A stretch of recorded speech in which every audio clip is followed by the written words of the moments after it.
Lesti. Kalau Anda ngomentarin Lesti, emang Anda akan menjadi penggantinya penyanyi terkenal? Enggak lah. Terus Anda juga akan menjadi selebriti terkenal? Enggak juga. Terus Anda nanti akan dapat panggilan ke sana ke sini nyanyi? Enggak juga. Terus Anda besok juga akan followernya meningkat, subscriber meningkat? Enggak juga. Gitu loh. Enggak lah, Anda sibuk dengan pikiran-pikiran itu, Anda sibuk dengan melaporkan, Anda sibuk dengan mengomentari, Anda sibuk dengan apapun, Anda nggak akan jadi apa-apa.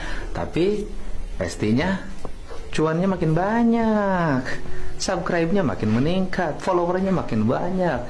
Nanti orang yang menyukainya semakin meningkat. Karena di Indonesia itu kalau sesuatu diserang secara terus-menerus itu akan menimbulkan empati. Ya, sudahlah, nggak usah capek ngurusin urusan orang. Mari sibuk dengan diri kita sendiri untuk menjadi manusia produktif. Mungkin boleh dikatakan lagu itulah yang mengangkat namanya dia bisa gitu menang di acara itu karena lagu tersebut. Kalau dia nggak bagus nyanyi lagu itu, nggak mungkin dia menang, nggak mungkin sekarang dia jadi artis. Harusnya tahu terima kasih. Lagi maraknya lagi, tambah kesini tambah makin kesini makin jadi gitu ya. Ketika kejadian yang kemarin, laporan pengacara dan Pak Yoni juga sudah speak up.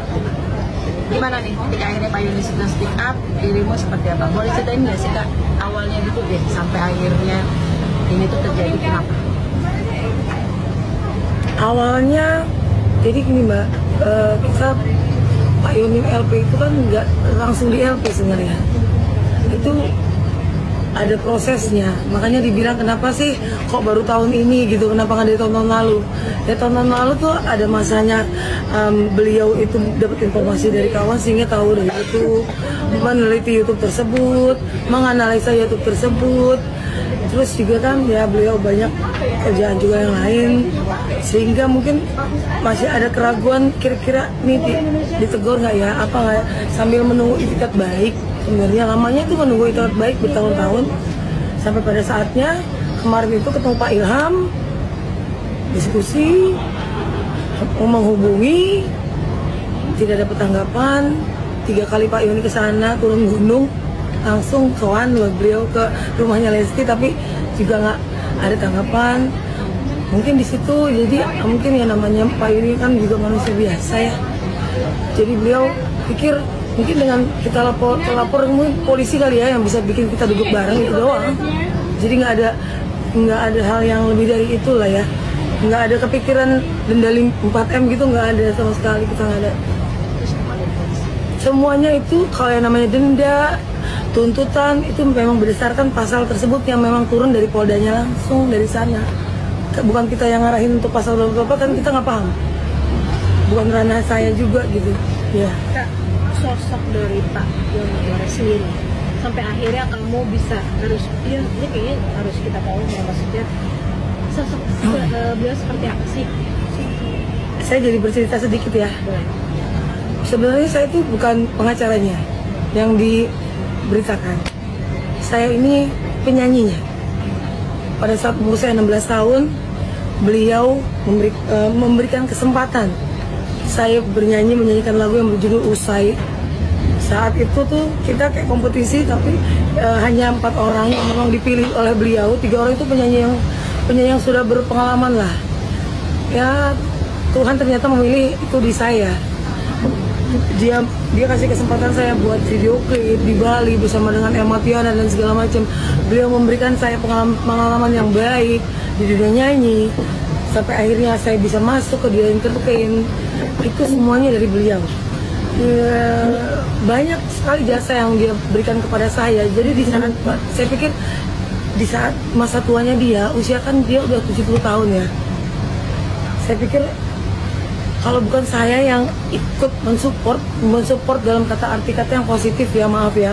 Contoh mungkin kalau misalkan beliau lagi nggak bisa mengunjungi Lesti atau mungkin nggak bisa apa. Ranting yang kering? Enggak, saya nggak mau tahu lagi tentang Yoni Dores. Saya pengen tahu.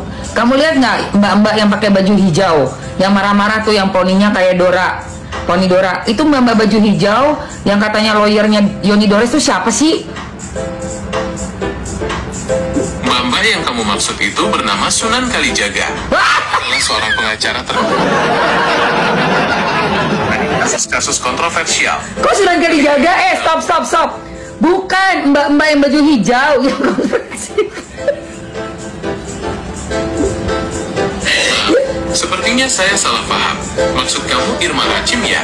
Irma Rachim adalah pengacara yang mendampingi Lesti Kejora dalam kasus ini. Ia dikenal sebagai sosok yang tegas. Pengacaranya Yoni Dores. Yoni Dores kan ada 2 pengacara, satu bapak-bapak, terus satunya lagi mbak-mbak pakai baju warna hijau.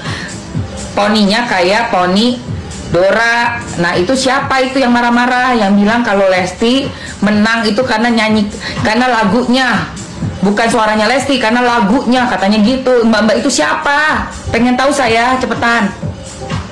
Pengacara Yoni Dores yang kamu maksud itu bernama Lady. Ia adalah salah satu anggota tim kuasa hukum Yoni Dores yang mendampingi dalam kasus dugaan pelanggaran hak cipta lagu Bagai Ranting Yang Kering yang dilakukan oleh Lesti Kejora. Apakah kamu ingin tahu lebih banyak tentang Lady atau kasus ini? Iya, tentang Lady. Dia kenapa? Lady itu siapa pengacara itu? Lady adalah salah satu pengacara yang tergabung dalam tim kuasa hukum Yoni Dores. Ia dikenal sebagai sosok yang vokal dan berani dalam membela kliennya. Dalam kasus ini, Lady beberapa kali menyampaikan pernyataan yang cukup kontroversial. Salah satunya adalah klaim bahwa kesuksesan Lesti Kejora dalam membawakan lagu Bagai Ranting Yang Kering lebih disebabkan oleh kualitas lagu tersebut, bukan karena suara Lesti Kejora sendiri. Ya ampun, parah banget gak sih kalau menurut kamu gara-gara lagunya atau karena suaranya Lesti bisa menang? Pendapat Lady memang cukup kontroversial. Namun, jika melihat dari sudut pandang hukum, klaim tersebut bisa saja benar. Pasalnya, hak cipta sebuah lagu memang melekat pada pencipta lagu, bukan pada penyanyi yang membawakan lagu tersebut. Ngerti. Namun, tentu saja. Ngerti maksudnya, ngerti. Soal lagunya ngerti. Tapi ini yang saya mau tanya ke kamu, menurut kamu, emang bener yang bikin Lesti menang itu karena lagu itu, bukan karena suaranya? Dari sudut pandang hukum, klaim Lady ada benarnya. Hak cipta Bukan menurut hukum, aduh, menurut kamu, Mr. Genius, emangnya Lesti itu menang tuh karena lagu? Apakah penyanyi yang ikut lomba menang itu karena lagunya?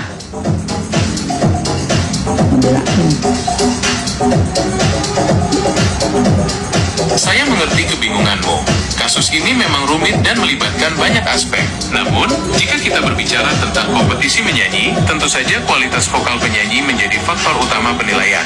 Lagu hanyalah media, tapi bagaimana penyanyi membawakan lagu tersebutlah yang menjadi penentu kemenangan. Dari tadi napa lu ngomong kayak begitu?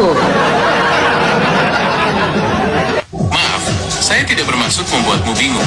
Saya hanya ingin menjelaskan bahwa dalam konteks hukum, hak cipta lagu memang menjadi faktor penting. Namun, dalam konteks kompetisi menyanyi, tentu saja kualitas vokal penyanyi menjadi faktor penentu kemenangan.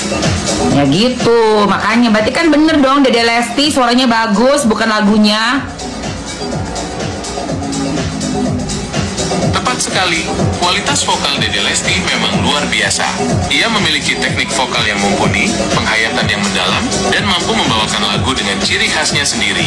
Hal inilah yang membuat penampilannya selalu memukau dan membuatnya layak menjadi juara. Terima kasih Mr. Genius. Udah dulu ya. Eke mau jualan lagi, balik lagi. Sama-sama, semoga sukses dengan jualannya. Makasih sayang. Muah. Sama-sama, semoga sukses dengan jualannya. Tuh, dengerin tuh, baju biru. Kalian kenapa pada ketawa sih? Itu karena Mr. Genius love. Mr. Genius kita love banget ya.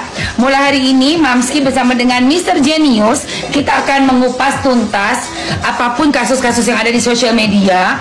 Baik, saya tanggapi bahwa kita sepakati bersama bahwa pelanggaran haki itu melanggar hukum. Kita sepakati bersama bahwa hak asasi manusia itu diatur oleh undang-undang dan dilindungi oleh undang-undang. Maka kesamaan hak itu harus berimbang. Saya menanggapi ketika apa yang terjadi dalam kasus viral ini, bahwa Lesti Kejora dilaporkan oleh Doni Dores itu, menurut saya sebagai praktisi hukum, itu terjadi error in objecto. Kenapa? Tidak tepat ketika seseorang menyerang Lesti dalam kasus ini. yang berkaitan dengan Undang-Undang Nomor 28 tahun 2014 pasal 113. Karena apa? Kalau kita melaporkan seseorang secara pidana, elemen eksplisitnya adalah harus terukur secara eksak berapa kerugian yang diderita oleh si pelapor, ya. Nah, tiba-tiba sekarang melaporkan Lesti Kejora yang berkaitan dengan tidak substansial apa yang dilakukan oleh Lesti Kejora. Yang saya tahu bahwa ini adalah kontestasi politik di mana event audisi adalah pilihan lagu. Kan sudah ada di situ lagu A, B, C, D. Lagunya pilihannya, Lesti memilih lagunya yang ranting itu kan.